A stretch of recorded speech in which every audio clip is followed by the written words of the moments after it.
Universal News TV, votre chaîne d'information la plus crédible. Le gouvernement malien a annoncé le 20 juillet 2022 l'expulsion d'Olivier Salgado, porte-parole de la MINUSMA. Dans le communiqué publié à cet effet, le ministre des Affaires étrangères, Abdoulaye Diop, a indiqué que la mesure a été notifiée à la représentante spéciale adjointe du secrétaire général de l'ONU dans le pays. En fait, les autorités maliennes ont justifié cette décision par la publication d'informations tendancieuses et inacceptables de l'intéressé sur le réseau social, Twitter.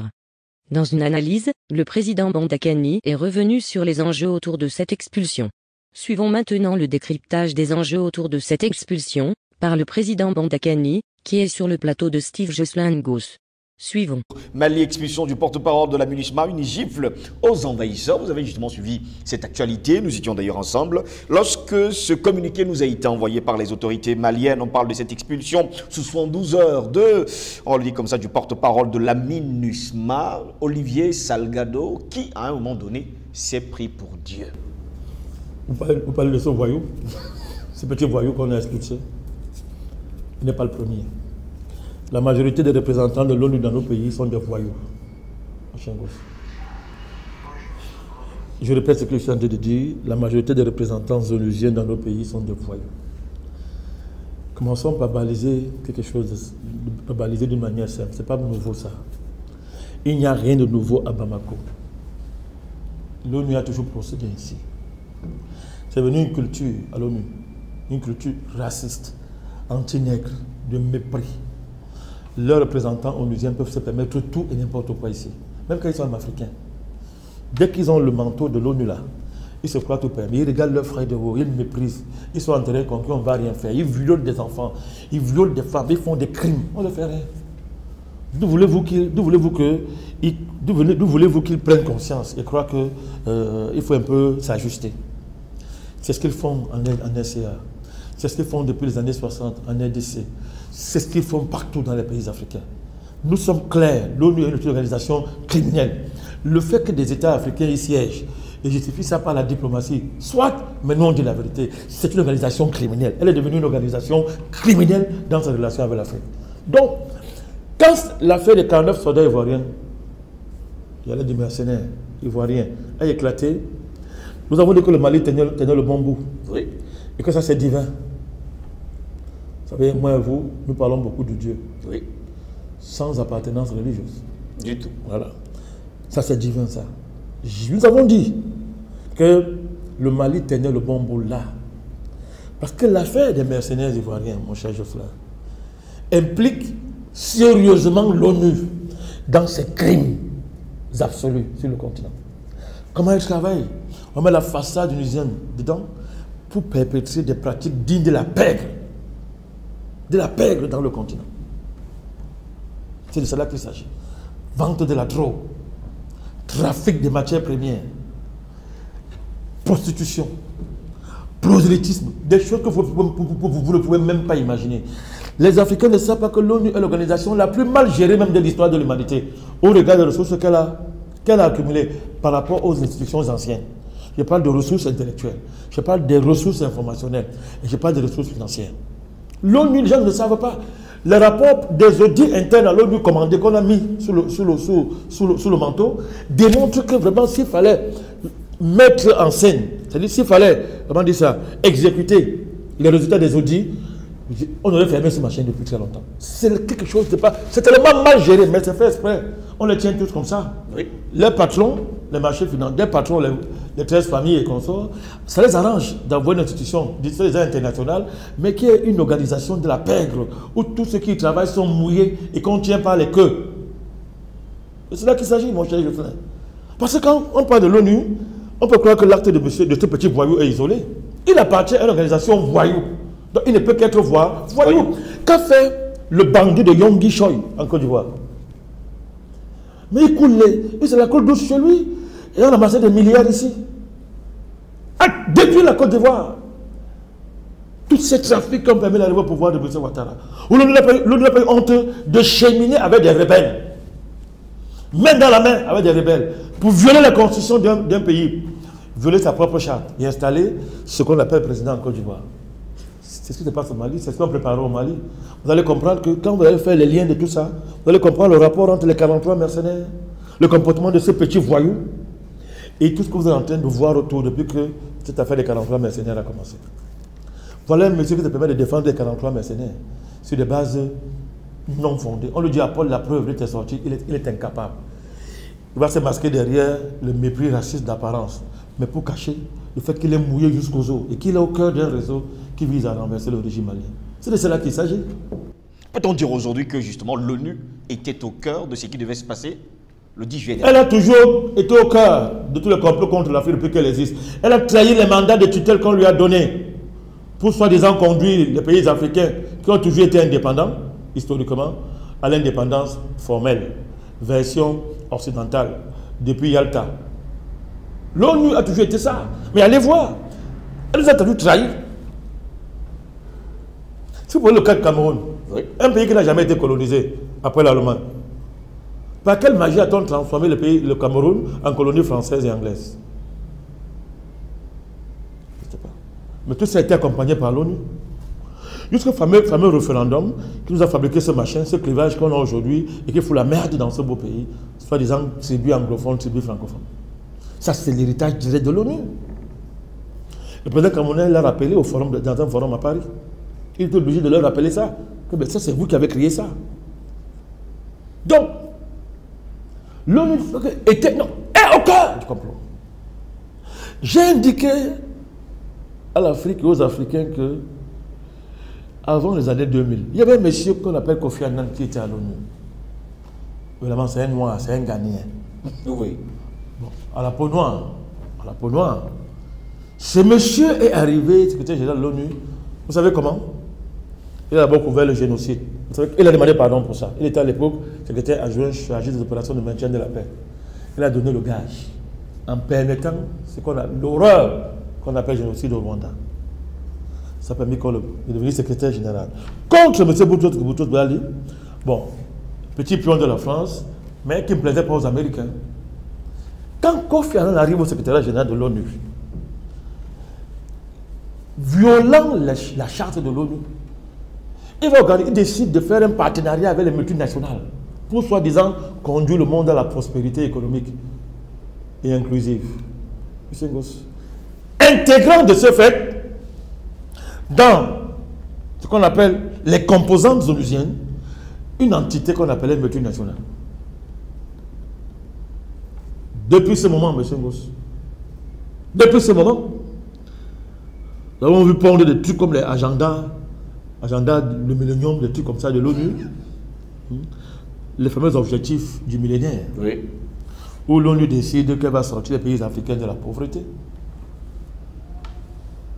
Mais surtout, on a vu, même si c'est pris une stratégie, justement, qui devait conduire les multinationales à nous rendre heureux sans nous. C'est-à-dire quoi?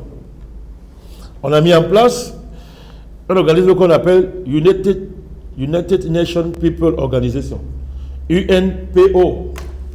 Vous savez à quoi ça sert, papa? À recenser dans la planète en général, mais surtout en Afrique en particulier, tous les endroits où il y a des conflits historiques qui peuvent garantir des sécessions sur la base de mal-être identitaire, tout ce que vous voulez. C'est le Cabinda, c'est le Biafra, c'est le Soudan, c'est la région anglophone au Cameroun, c'est ce que vous voyez en Éthiopie, un peu partout.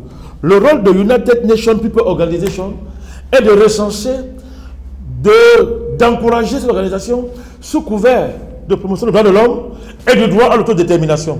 Mais qui est derrière? Ce sont les conglomérats de ces multinationales. Et comme par hasard, les endroits où ils opèrent sont les endroits très très riches en ressources minières. C'est à ce Kofi Annan que tout ça a été concocté. Et dans le cas du Cameroun, vous allez voir que les Amazoniens, leur organisation de tutelle, c'est le United Nations People Organization, qui sert de couverture entre eux et 21 sénateurs américains, entre eux les pétroliers norvégiens. Donc ils sont dans des circuits à l'ONU à travers ce truc qu'on appelle United Nations People Organization.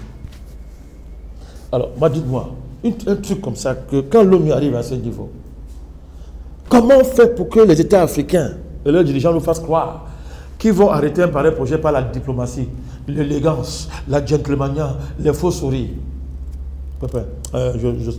Nous ne sommes pas contre ça. Hein. Oui. La diplomatie, nous savons ce que c'est. Mais si vous ne faites que ça, alors qu'en France, vous avez affaire à des loups et des renards, comme les appelait Lénine, vous êtes perdus. Donc le Mali ne fait que faire ce qu'il a fait. Et moi, je pense même que, quand je vois les choses, c'est comme si le Mali a été appelé par l'histoire en cette saison pour réparer tout le mal que nous avons subi, point par point. Parce que quand vous regardez le déroulement des événements au Mali, on va point par point.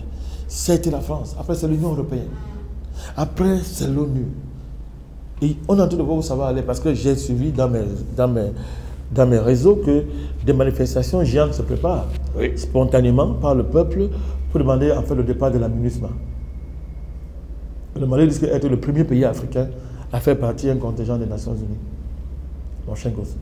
Plions le doigt que ça arrive. Pour que les Africains enfin se mettent à la hauteur de la géopolitique mondiale, qui est de penser la géopolitique au-delà de cette organisation criminelle qu'on appelle les Nations Unies. C'est ça les enjeux de l'expression de ce petit voyou. Jusqu'à preuve du contraire, président Badakani, pour sortir justement de cet entretien, on s'est rendu compte finalement que les autorités maliennes, à chaque fois qu'ils ont posé un acte, ils ont souvent mis tous les moyens possibles, cela veut dire les lois, les règles, tout ce qui régit. Est-ce une gifle finalement aux envahisseurs? Oui, une gifle. Tout se passe dans les règles de l'art. C'est ça la gifle. C'est ça la gifle. Et vous allez voir que la gifle est tellement flagrante que quand on attaque le Mali, on l'attaque pas sur les lois nationales ni internationales. Justement. Voilà, on continue à dire que non, ce sont des gens nerveux, ils s'isolent de la communauté internationale, ils ne sont pas compatibles, n'est-ce pas? Ils comprennent leurs relations. Donc on joue sur le subjectif, on joue sur les éléments qui n'ont rien à voir avec la loi internationale et la loi nationale du Mali. Prenez le dossier des 43 militaires ivoiriens, 49 mercenaires. On attaque le Mali sur aucun élément juridique digne de son nom. Mais on lui oppose des rumeurs, des effets des manches, dit que vraiment ce pays-là tend à s'isoler, il ne comprend rien à la diplomatie internationale, alors que la loi internationale, est-ce que le Mali l'a violée? Non. La loi nationale du Mali, le Mali fait ce qu'on fait ailleurs dans d'autres pays, appliquer la loi du pays. Donc vous voyez, c'est ça la gifle. La gifle, c'est que chaque fois que le Mali a agi en réalité, il est inattaquable en droit international, en droit national. Et même dans les usages diplomatiques universels, on ne peut pas attaquer le Mali. Parce que les dirigeants maliens s'assurent de ne pas prêter le flanc. On va brailler 2 jours, on va se taire. La France s'est tue pourquoi? Elle n'avait rien à présenter, elle n'avait aucun argument qu'on a envoyé son petit voyou d'ambassadeur. L'ONU, l'Union européenne a braillé, il pouvait dire quoi? Le petit voyou du Danemark, petit apprenti raciste du Danemark, qui sont en train d'apprendre à être impérialistes. Je parle des Danois, oui. Des gens comme ça, ils apprennent à être impérialistes parce qu'ils ont un fonds souverain. Ils viennent au Mali, ils violent les règles élémentaires qui sont établis par l'ONU elle-même en ce qui concerne le mouvement de ces contingents sur un territoire. Le petit Tintin douanier arrive, comme il est blanc de peau, le Danemark a un fonds souverain, M. Macron lui a dit que non, venez, sont les nègres, il a mangé. Il vient avec sa tête de Danois, un ministre des Affaires étrangères, il dandine quoi qu'il est en terrain conquis. On l'a rappelé alors que monsieur, oh, tu sors d'où? C'est parce que vous faites des opérations humanitaires dans un village perdu au Mali, que tu oublies qu'il y a des rêves de monsieur. Là, c'est la diplomatie. Va lire le droit international, va lire les textes qui régissent et encadrent le déploiement des contingents onusiens dans un pays et viens parler avec nous. En attendant, rentre chez toi. Il a allé bavarder, il a braillé. Vous avez vu, ça fait 2 jours. Parce qu'en secret, il savait qu'il n'a pas raison. Il savait qu'il n'a pas raison. Il savait. Vous prenez le cas de la France. Vraiment, c'est terrible. En dehors des discours qui font rire, Wagner, ça n'apporte aucune preuve. Hier, quand on demande à un dirigeant officiel français, Wagner, il dit que non, c'est là qu'il y a une rumeur. Vous avez vu M. Macron devant Poutine. Vous demandez à tel, Madame Parly au Sénat, on dit, mais Wagner, ça existe, et dit, ce sont les rumeurs. Mais assumez-vous à la fin. Assumez-vous. Mais c'est la base de ça. Wagner sert d'argument aux valets de la CEDEAO qui mettent le Mali sur embargo en violant leurs propres tests. Wagner sert d'épouvantail à M. Macron pour cacher sa défaite puissante au Mali. Quelqu'un sur la base de ses humeurs décide de rompre de manière unilatérale des engagements qu'il les 2 pays et qui sont écrits sans demander l'accord du Mali, se lève un matin, Certainement, il venait de méditer avec Jupiter. Il dit, moi, je romps mes relations avec le Mali. C'est terminé comme ça. Et 3 jours après, il dit, mais non, vraiment, il commence à accuser le Mali.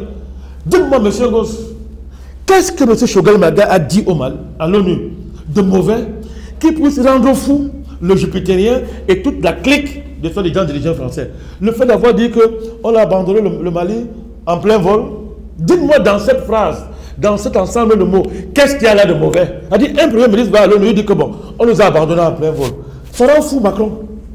Ça rend malade le ministre de la Défense. Il devient tout fou. Le Sénat, fou. Tous, ils sont fous. Une phrase, vous voyez, ça veut dire que tout ça, on aurait souhaité que le Mali ne parlât pas. On aurait souhaité que le Mali fasse profil bas comme faisait Ibeka et les autres. Pourtant, on savait qu'on violait le droit international. Pourtant, on savait qu'on violait les bonnes mœurs entre États. On le savait. Mais bien, c'est terminé. Vous avez une classe politique au Mali, il y a des gens qui ont dit c'est terminé, c'est fini.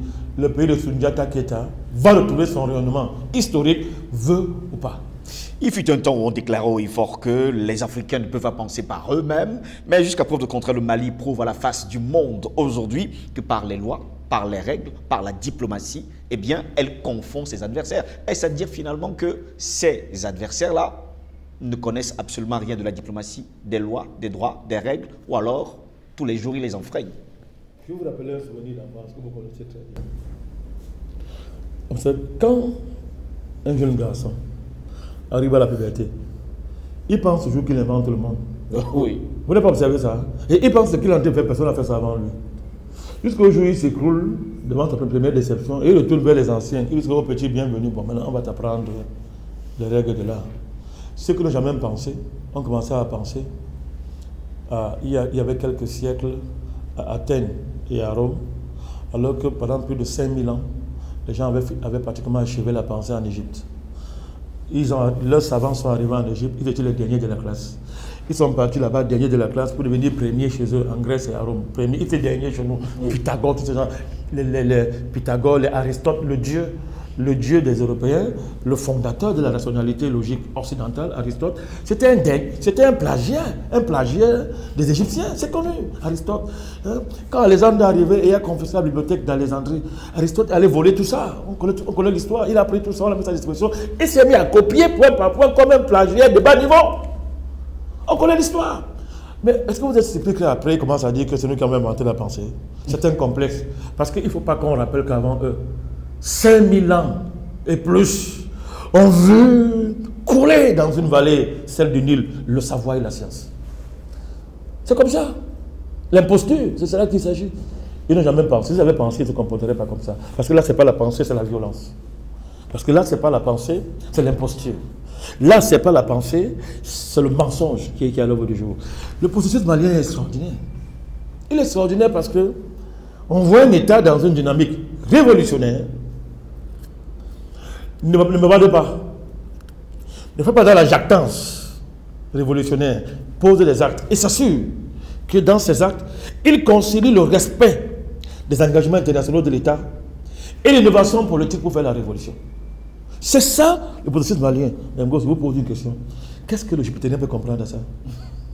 Je vous dirai absolument rien. Qu'est-ce que von Leyen, une faussaire par nature, peut comprendre de ça? Qu'est-ce que la Banque mondiale et le FMI, comité de base politique de la mondialisation, peuvent comprendre de ça? Qu'est-ce qu'un secrétaire général de l'ONU, aussi idiot comme M. Guterres, peut comprendre de ça? Lui qui a dit qu'on va mourir par millions parce qu'il croyait que l'histoire qu'ils ont inventée dans leur chambre pouvait faire quelque chose au continent africain. C'est de cela qu'il s'agit. Mon cher gosse, nous avons dit ici qu'aucune force au monde ne va renverser le processus malien. Permettez-moi encore cet après-midi, ce jour, de vous dire qu'aucune force au monde ne va renverser le processus malien. Et ça sera tant mieux pour l'Afrique et tant mieux pour le monde. Merci à vous, Président Badakaïne, d'avoir été des nôtres. Je vous remercie. Et n'oubliez surtout pas qu'il n'est plus jupitérien, il est devenu Vulcain. Mesdames, Messieurs, c'est Olivier Salgado, porte-parole de la mission multidimensionnelle intégrée des Nations Unies pour la stabilisation au Mali, la MINUSMA, est invité à quitter le territoire malien dans un délai de 72 heures, à compter de ce 20 juillet. Cette situation intervient dans un contexte où beaucoup de tensions règnent entre le Mali et ses partenaires internationaux. Ici, Christine Muriel, pour Universal News TV. Merci de suivre Universal News TV sur YouTube. Nous vous rassurons que les informations que nous diffusons au quotidien sont suffisamment crédibles. Alors, n'hésitez pas à liker la vidéo si elle vous plaît, et si vous êtes nouveau sur la chaîne. N'oubliez pas de vous abonner et d'activer la cloche de notification pour ne pas rater nos prochaines vidéos.